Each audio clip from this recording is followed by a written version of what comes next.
Me da mucho gusto estar con ustedes en otra emisión más de Educando TV. Hoy vamos a tratar un tema que les va a encantar. Se trata acerca de los mitos. ¿Ustedes saben qué son los mitos?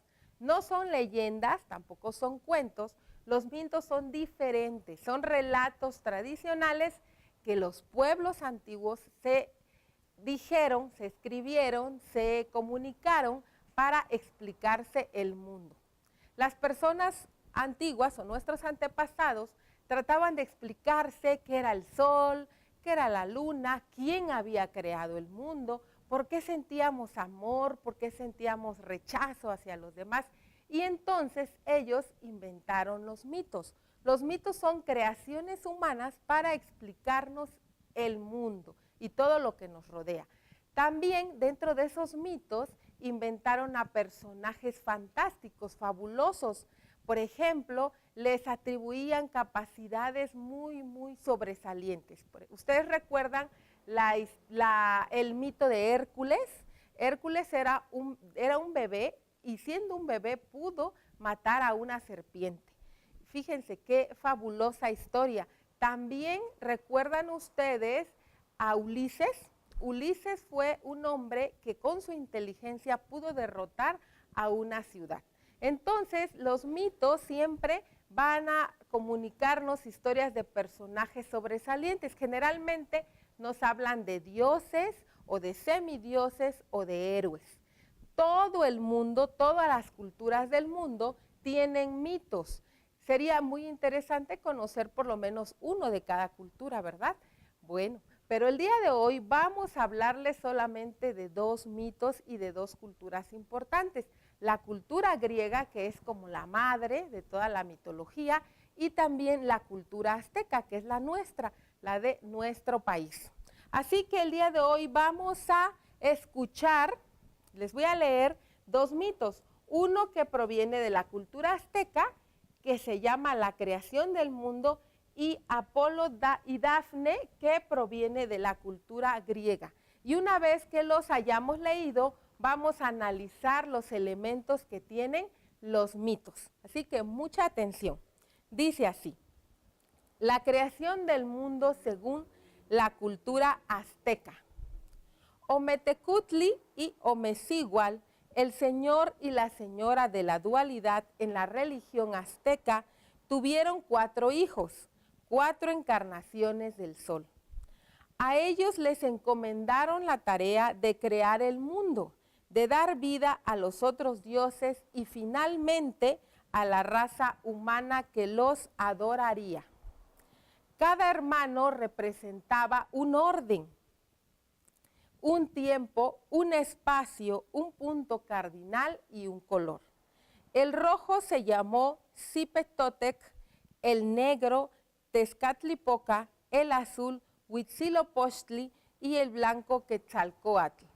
Quetzalcóatl, a quien los hombres también llamaron el gemelo precioso, fue el dios civilizador y de los sortilegios, inventor de las artes.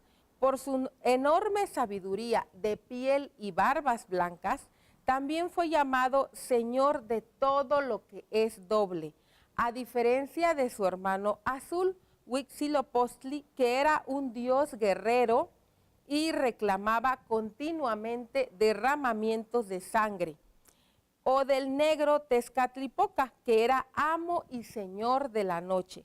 Quetzalcóatl no deseaba sacrificios humanos en su honor, su reino era el claro atardecer. Cuando los hermanos comenzaron su tarea, crearon 4 mundos, 4 soles y 4 humanidades que fueron sucesivamente construidas y destruidas.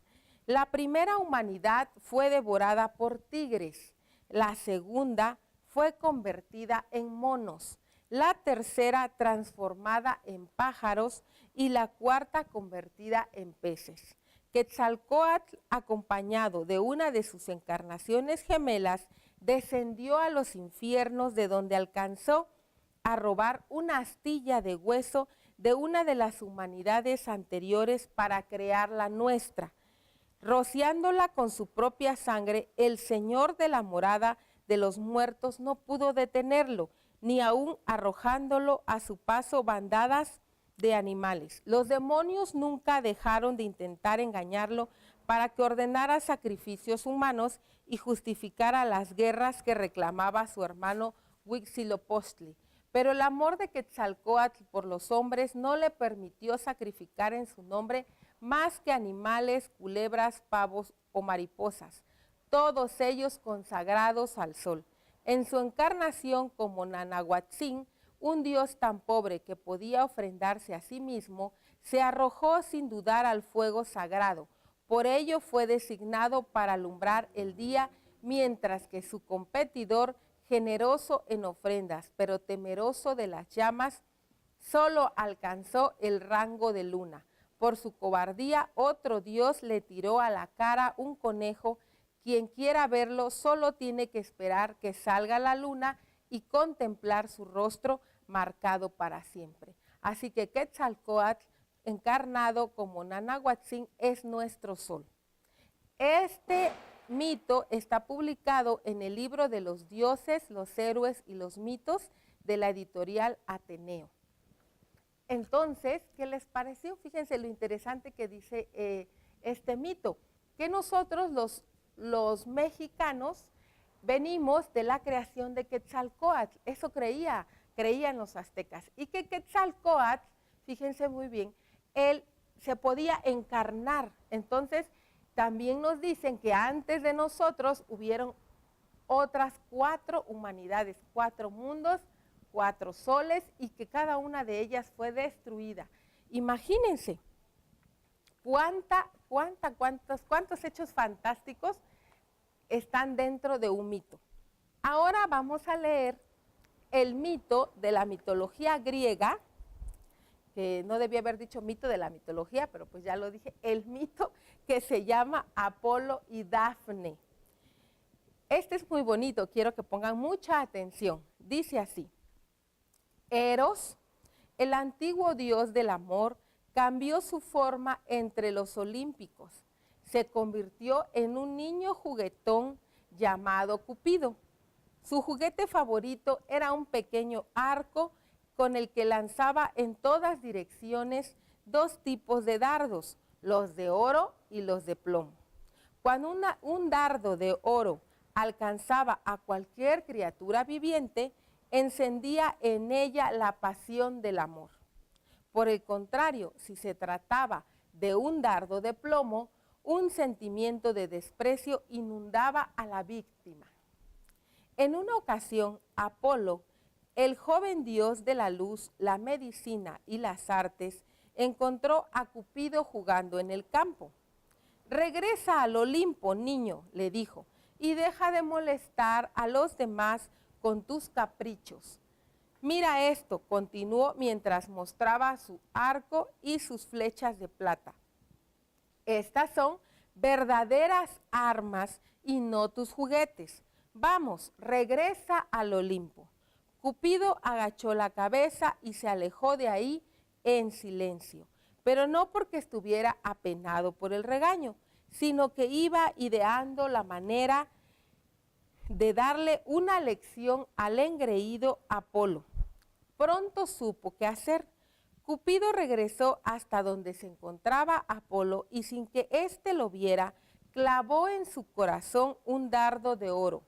Luego echó a volar por el campo hasta que se topó con una bella ninfa recostada despreocupadamente sobre la hierba.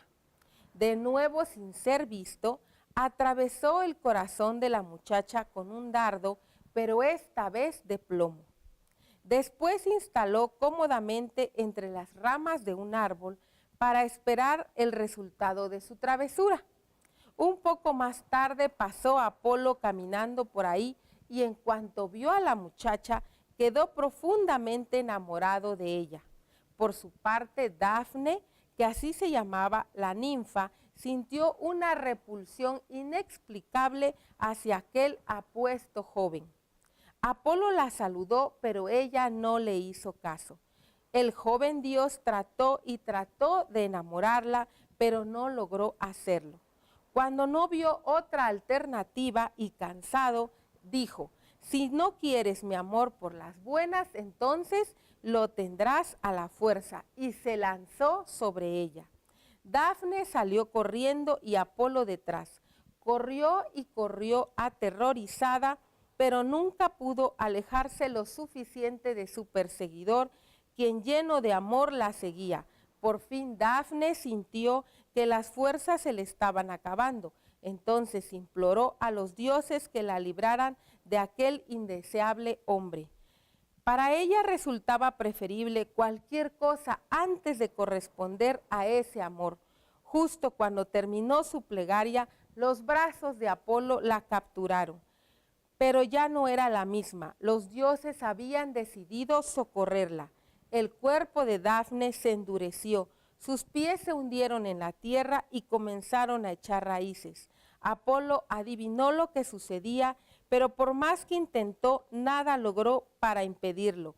Dafne extendió hacia el cielo sus brazos que ya se habían convertido en ramas. Rápidamente el cuerpo de la muchacha comenzó a cubrirse de corteza y las ramas y el follaje se multiplicaron. Por último, Apolo intentó cuando menos besar una sola vez sus labios. Apartó el espeso follaje que cubría la cara de Dafne, pero justamente cuando la iba a besar, la corteza cubrió por completo el rostro de la joven, convirtiéndola en un árbol. Fue así como Apolo quedó eternamente enamorado de Dafne, quien se convirtió en un laurel y dio origen a una nueva especie. En griego la palabra Dafne significa laurel, que hoy en día es un árbol muy conocido. Apolo siempre lleva ramitas de laurel en su corona o en su mano para nunca olvidar a Dafne. ¿Qué les pareció? Este mito fue recopilado por Francisco Trujillo y está escrito en un libro que se llama La mitología fantástica. ¿Qué les parece? ¿Verdad que es hermoso? Bueno, entonces, el día de hoy conocimos dos mitos. El mito de la creación del mundo y el mito de Apolo y Dafne.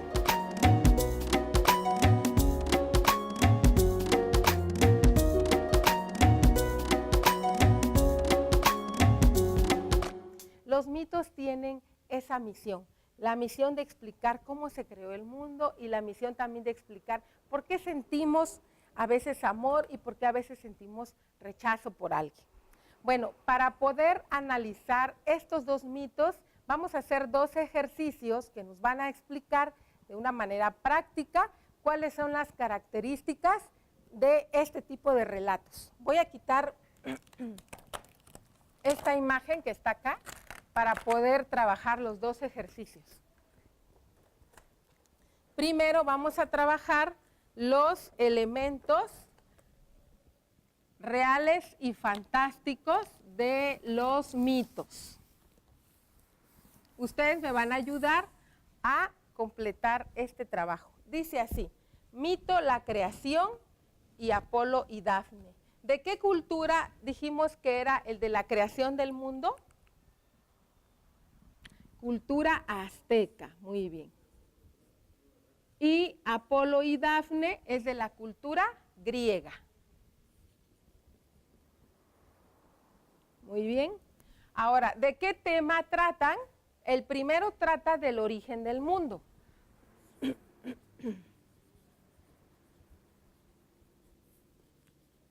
Y el segundo trata de los sentimientos que brotan del hombre. Trata de explicar los sentimientos del hombre. Ahora, ¿qué hechos reales existen en el mito de la creación?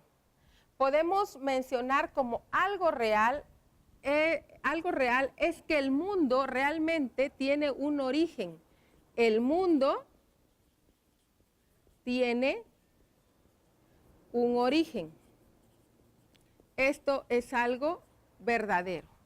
También es algo verdadero que nuestros antepasados realizaban sacrificios. ¿Sí? Los sacrificios también fueron algo verdadero. Pero ¿qué es lo fantástico de este mito? Podríamos decir la transformación de Quetzalcóatl. Acuérdense que Quetzalcóatl se transformó, dice que encarnaba en otras deidades. Entonces la transformación de Quetzalcóatl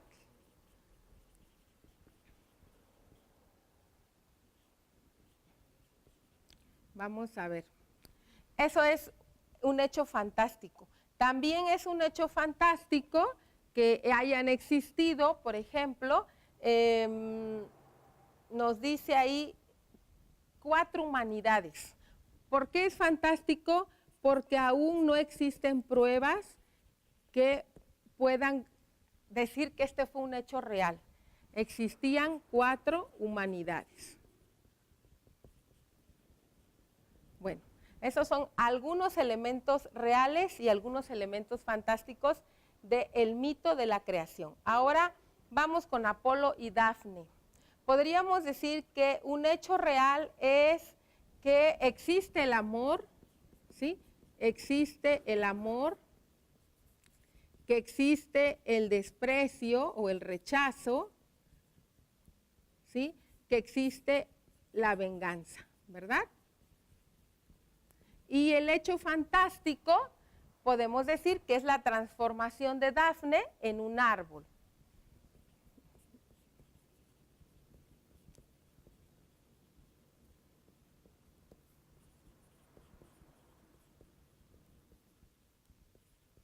En un árbol. Entonces, fíjense muy bien, hay otros hechos reales dentro de este mito y hechos fantásticos que podríamos seguir enumerando.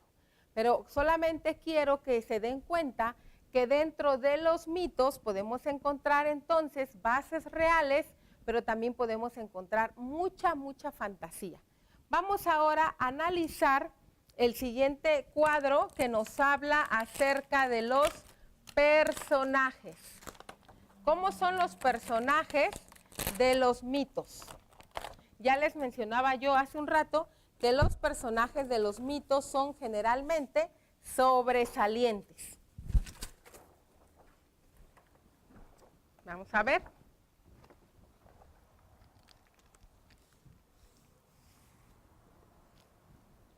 Análisis de los personajes mitológicos. Vamos a empezar por el de la cultura griega. Nos habla primero de Cupido, ¿sí? Cupido. Nos habla de Apolo. También nos presenta a Dafne. ¿Qué tipo de personaje era Cupido? El mito nos dice que era el dios Eros que se quiso convertir en un niño juguetón. Entonces vamos a poner acá que era un dios. Apolo también era un dios. Y Dafne era una ninfa. ¿Sí? Ahora, ¿qué características tenía Cupido?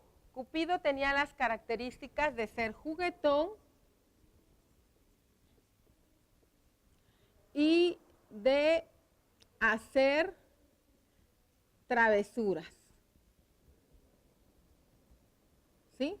Y de todo lo demás, que lanzaba dardos de oro y de plomo, ¿verdad? Apolo, ¿cómo era Apolo? Dicen que Apolo era muy apuesto, ¿sí? Y aparte era fuerte, ¿sí? Y era también engreído. Por eso es que no soportó el rechazo de Dafne.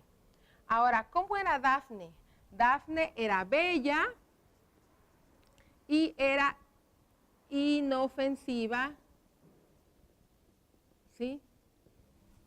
Así era Dafne. Cuenta la historia que Dafne le pidió a su papá que ella quería ser virgen toda su vida. Ella no quería tener esposo, no quería casarse con nadie. Bueno, vamos ahora. Estos son los personajes que aparecen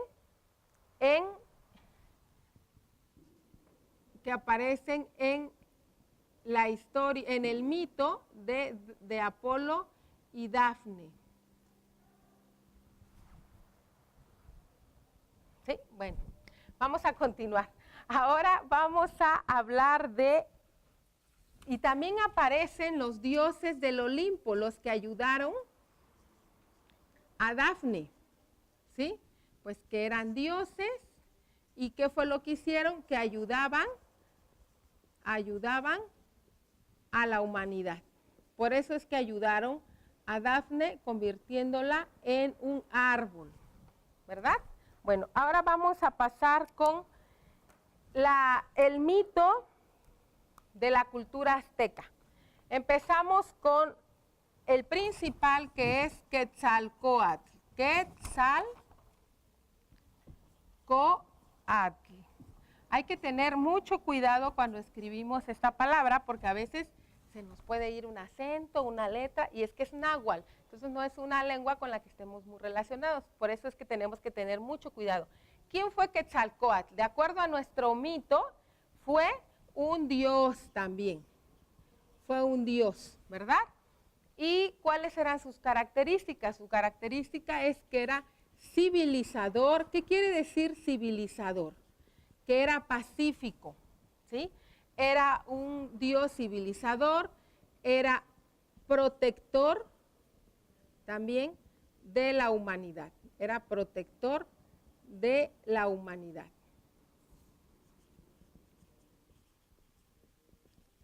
Y además dice que creó la humanidad. Bueno, también nos hablan de Ometecutli,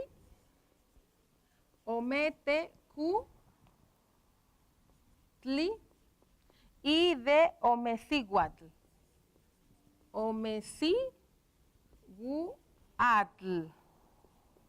Ellos dos, el padre, ¿sí? El padre y la madre, también dioses, ¿sí? Que crearon, dice, a 4 hijos, y de esos 4 hijos a ellos les encomendaron crear la humanidad. Entonces ambos encomendaron crear la humanidad.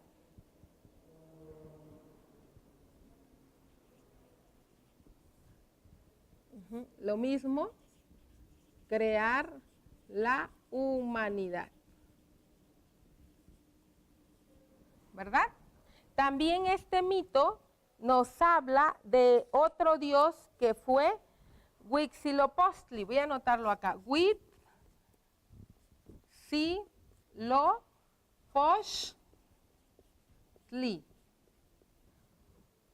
Él dicen que también fue un dios. El mito dice que era guerrero, ¿sí? Que era guerrero y que exigía derramamientos de sangre. Exigía derramamientos